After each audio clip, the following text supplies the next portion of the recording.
All Odisha PACS और lamps कर्मचारी महासंघ खोर्धा जिला तरफ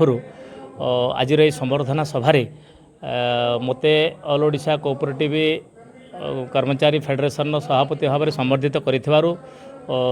कृतज्ञता ज्ञापन कली एवं दीर्घ दिन दाबी कर्मचारी मानकर समवाय समिति कर्मचारी मानकर दीर्घ 20 वर्षर दाबी विगत सरकार रे मध्य पालन हो पारि नथिला। आम सरकार मोहन माझी सरकार आसिबा परे वर्षक भितर तांकर प्रथम दाबीटी पूरण होती कैडर रोल जो गुटा से दाबी करते कैडर रोल करागला से सरकारी मान्यता वर्तमान संपादक मानक मिल से प्रक्रिया त्वरान्वित होती आज आम ये अवसर में माननीय मुख्यमंत्री और राज्य सरकार को राज्यर समवाय मंत्री को अनेक अनेक साधुवाद जनइलु एवं आगामी दिन में प्रत्येक पंचायत रे केमती बहुमुखी सेवा समवाय समिति प्रतिष्ठा हो जो कथा केंद्र गृहमंत्री एवं समवाय मंत्री माननीय अमित शाह मार्गदर्शन ने ये सब कथा चलो भिन्नयक समवाय आंदोलन ओडिशार आरंभ हम ग्रामांचलर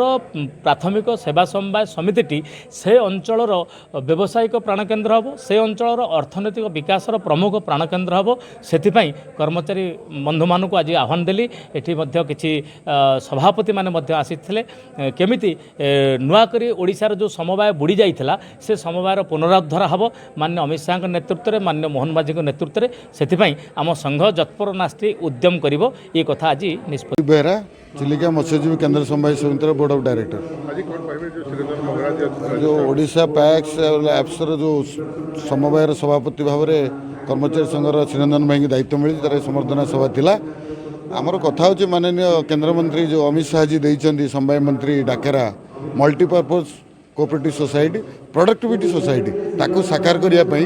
यही चिरंजन भाई नेतृत्व में सारा ओडिशा आम कार्यक्रम करने प्रस्तुत अच्छु उभय डबल इंजिन सरकार मोहन माझी और नरेंद्र मोदी जो डाकरा को साफल्य करने संगठन संपूर्ण भाव में ओडिशा काम करुच्ची।